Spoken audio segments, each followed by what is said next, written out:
영적 진보에는 집중력과 끈기가 필요하다. 오늘은 영적 진보에는 집중력과 끈기가 필요하다는 제목으로 말씀을 전하겠습니다. 영적 진보는 하루아침에 이루어지지 않습니다. 시간과 노력이 필요합니다. 그러나 방향성만 확실하고 한 우물을 꾸준히 판다면 언젠가는 영적 우물이 터지게 되어 있습니다. 이것이 영적 원리입니다. 우리가 지고 가는 각자의 십자가는 저 천성에 갔을 때 상급과 생명의 면류관으로 교체가 됩니다.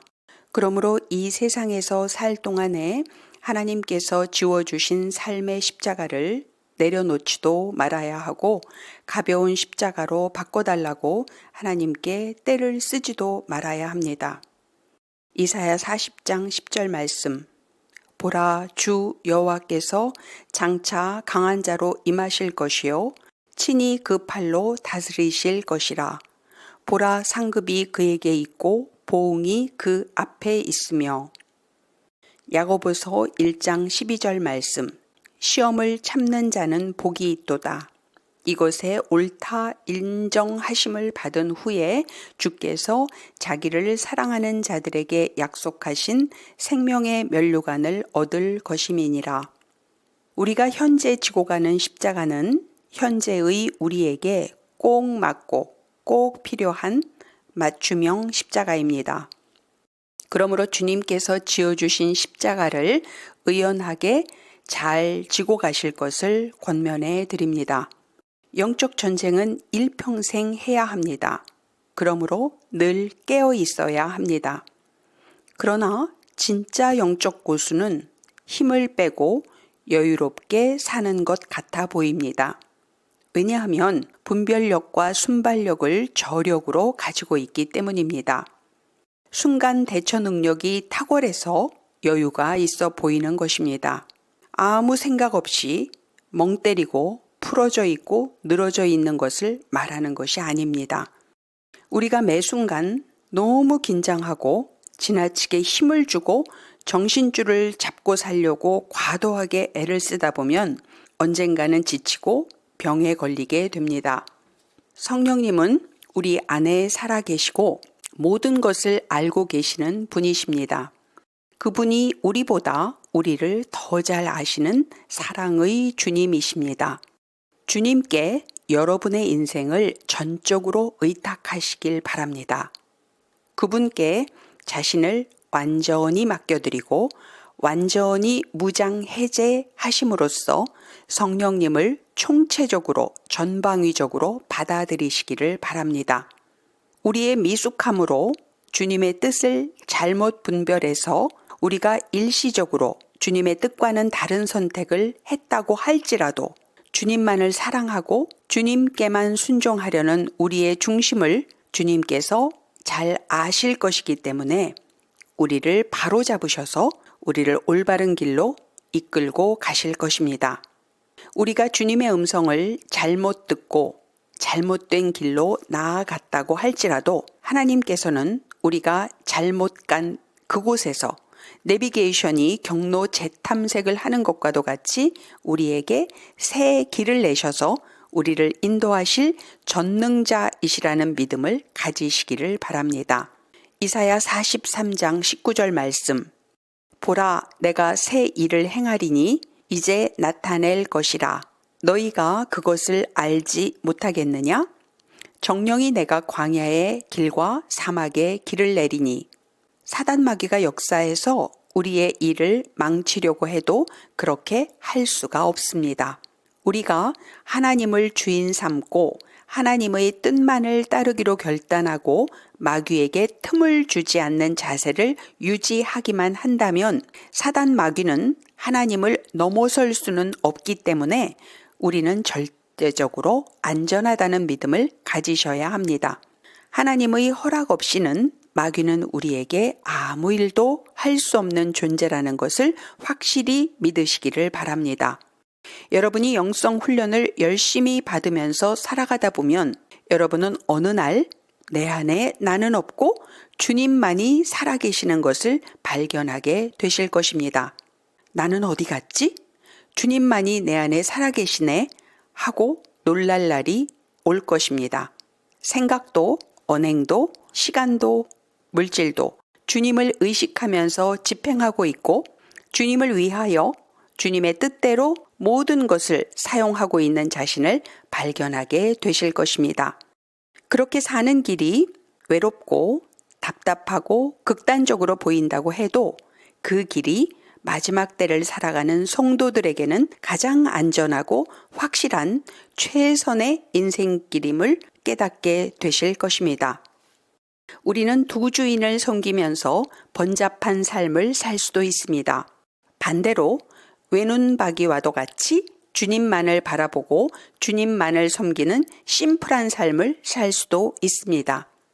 오직 주님만 바라보시고 주님만을 의지하시고 주님께만 순종하시며 살아가시는 여러분들이 되시길 바랍니다. 송명희 시인의 표라는 책을 읽어보면 마지막 때가 잘 묘사되어 있습니다. 마귀가 속이고 유혹하고 끌고 가려는 세상에서 믿음을 지키고 살아남기 위해서는 복음에 목숨을 걸어야 합니다. 천국 입성은 값싼 티켓을 사서 들어가는 쉬운 문이 결코 아닙니다. 주님만을 사랑하고 주님의 뜻만을 따라서 순종하며 살아가는 예수 신부들만 온전한 구원을 받고 진주문 안으로 입성할 수가 있는 것입니다. 우리가 진주문 안으로 들어가고 혼인 예식에 참여하는 것을 막기 위해서 악한 영은 인간의 약점인 건강과 매매 거래를 빌미로 삼아서 666 짐승의 표를 받도록 유인할 것입니다. 마귀에게 속아서 그것을 받으면 그는 하나님의 종이 아닌 사단 마귀의 종이 되는 것입니다. 요한계시록 13장 17절로 18절 말씀. 누구든지 이 표를 가진 자 외에는 매매를 못하게 하니 이 표는 곧 짐승의 이름이나 그 이름의 수라. 지혜가 여기 있으니 총명한 자는 그 짐승의 수를 세어보라. 그것은 사람의 수니 그의 수는 666이니라. 하나님께서는 우리에게 가족과 영가족들을 깨우는 일을 시키십니다.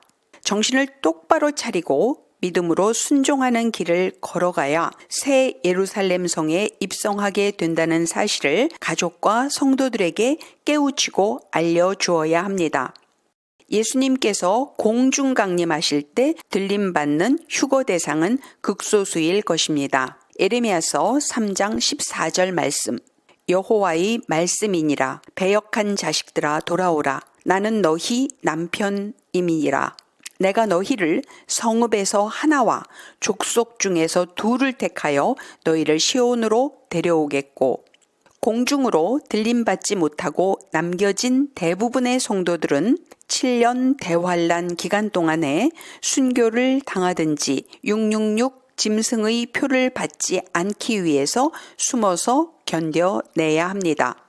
우리는 666 짐승의 표를 받는 대신에 하나님의 인을 받아야 합니다. 천사들이 영의 세계에서 성도들의 이마에 십자가를 그어줍니다. 이는 영의 세계에서 일어나는 일이라서 우리 육안으로는 볼 수가 없지만 하나님의 인을 받기 위해서 사모하고 간구해야 합니다. 요한계시록 7장 2절로 3절 말씀. 또 봄에 다른 천사가 살아계신 하나님의 인을 가지고 해 돋는 데로부터 올라와서 땅과 바다를 해롭게 할 권세를 받은 네 천사를 향하여 큰 소리로 외쳐 이르되 우리가 우리 하나님의 종들의 이마에 인치기까지 땅이나 바다나 나무들을 해하지 말라 하더라. 요한계시록 9장 4절 말씀. 그들에게 이르시되 땅의 풀이나 푸른 것이나 각종 수목은 해하지 말고 오직 이마에 하나님의 인침을 받지 아니한 사람들만 해하라 하시더라. 요한계시록에 기록된 말씀은 유대인들을 중심으로 기록된 말씀입니다. 그러므로 인침을 받은 14만 4천은 이방인이 아니라 이스라엘 자손의 숫자인 것입니다. 요한계시록 7장 4절 말씀. 내가 인침을 받은 자의 수를 들으니 이스라엘 자손의 각 지파 중에서 인침을 받은 자들이 14만 4천이니 그러나 인침을 받은 하나님의 백성이 오직 유대인의 12지파 곱하기 1만 2천은 곧 14만 4천 명만은 아닐 것입니다. 환란을 통과한 유대인과 이방인들의 허다한 무리가 예수님의 보혈피의 능력으로 구원을 받아서 인침을 받은 하나님의 백성이 되어 흰 옷을 입고 영생의 축복을 누리게 될 것입니다. 요한계시록 7장 9절로 17절 말씀. 이 일 후에 내가 보니 각 나라와 족속과 백성과 방언에서 아무도 능히 셀 수 없는 큰 무리가 나와 흰 옷을 입고 손에 종려 가지를 들고 보좌 앞과 어린 양 앞에 서서 큰 소리로 외쳐 이르되 구원하심이 보좌에 앉으신 우리 하나님과 어린 양에게 있도다 하니 모든 천사와 보좌와 장로들과 네 생물의 주위에 서 있다가 보좌 앞에 엎드려 얼굴을 대고 하나님께 경배하여 이르되 아멘. 찬송과 영광과 지혜와 감사와 존귀와 권능과 힘이 우리 하나님께 세세토록 있을지어다. 아멘 하더라. 장로 중 하나가 응답하여 나에게 이르되 이 흰옷 입은 자들이 누구며 또 어디서 왔느냐? 내가 말하기를 내 주여 당신이 아시나이다 하니 그가 나에게 이르되 이는 큰 환난에서 나오는 자들인데 어린 양의 피에 그 옷을 씻어 희게 하였느니라. 그러므로 그들이 하나님의 보좌 앞에 있고 또 그의 성전에서 밤낮 하나님을 섬김에 보좌에 앉으시니가 그들 위에 장막을 치시리니 그들이 다시는 줄이지도 아니하며 목마르지도 아니하고 해나 아무 뜨거운 기운에 상하지도 아니하리니 이는 보좌 가운데에 계신 어린 양이 그들의 목자가 되사 생명수 샘으로 인도하시고 하나님께서 그들의 눈에서 모든 눈물을 씻어 주실 것임이라. 우리는 늘 두렵고 떨리는 마음으로 주님의 말씀과 계명을 지켜 행하며 주님의 음성에 민감하게 반응하고 주님과 연합된 삶을 살아가야 합니다. 우리의 싸움은 신본주의와 인본주의와의 싸움이고 기독교의 영과 반기독교의 영과의 싸움이고 성령과 악령의 싸움인 것입니다. 에베소서 6장 12절 말씀. 우리의 씨름은 혈과 육을 상대하는 것이 아니요 통치자들과 권세자들과 이 어둠의 세상 주관자들과 하늘에 있는 악의 영들을 상대함이라.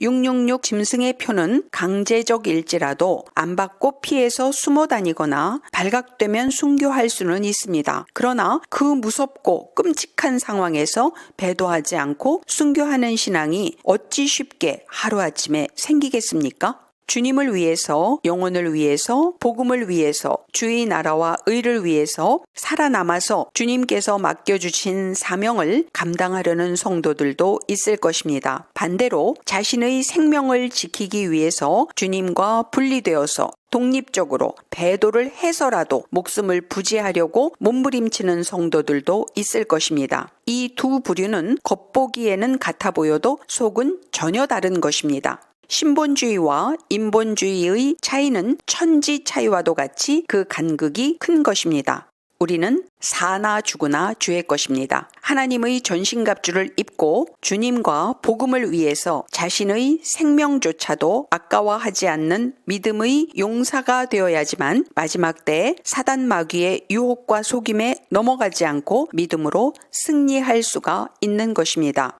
에베소서 6장 13절로 18절 말씀.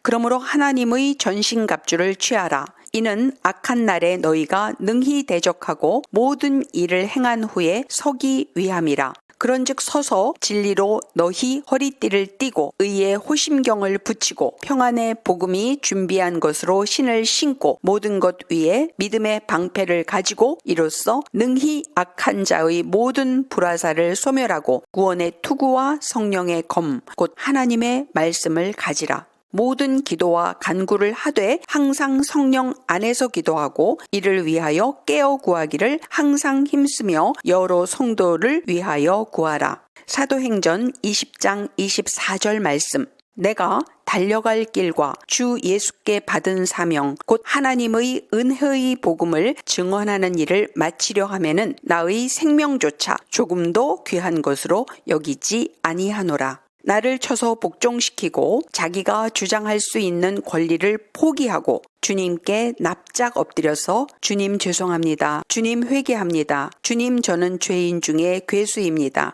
저는 무소유자입니다. 저의 독립적인 견해는 없습니다. 저는 주님의 종입니다. 이렇게 수없이 반복하여 고백해야 합니다. 그리고 영의 언어인 방언으로 끊임없이 기도해야 합니다. 그렇게 하다 보면 주님 앞에서 세리와 같은 기도를 하는 낮은 심령 자세가 되어집니다. 누가복음 18장 13절 말씀. 세리는 멀리 서서 감히 눈을 들어 하늘을 쳐다보지도 못하고 다만 가슴을 치며 이르되 하나님이여 불쌍히 여기소서 나는 죄인으로소이다 하였느니라. 내 안에 의인은 없다. 나는 틀릴 수도 있다. 내가 잘못 알고 있을 수도 있다. 이러한 겸손한 자세로 낮아질 때 낮은 대로 임하시는 주님께서 우리에게 직접 깨달음과 계시의 영을 부어주심으로써 우리 안에서 지혜와 지식의 빅뱅이 일어나는 것입니다. 성경을 적혀진 그대로 받아들이고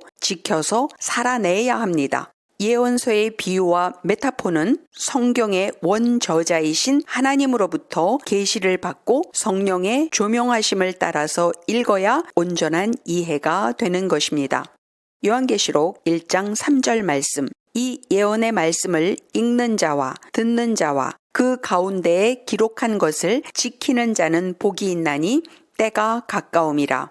성경을 자신의 이성으로 해석하고 자신의 구미에 맞게 걸러서 받아들이면서 스스로 예수 잘 믿고 살고 있다고 착각하면서 살아가다 보면 말씀과 벌어진 1도의 차이가 점점 더 벌어져서 결국에 가서는 새 예루살렘 성에 들어가지도 못하고 바깥 어두운 곳으로 쫓겨나서 슬피 울며 이를 가는 신세가 될 수도 있습니다. 성령 안에서 주님 한 분만을 주인 삼으시고 주님께 순종하며 사시다가 주님께서 심판주로 재림하실 때 천년 왕국과 새 예루살렘 성으로 입성하셔서 천국 혼인잔치에 참여하는 주인공들이 되시길 바랍니다. 하나님 감사합니다.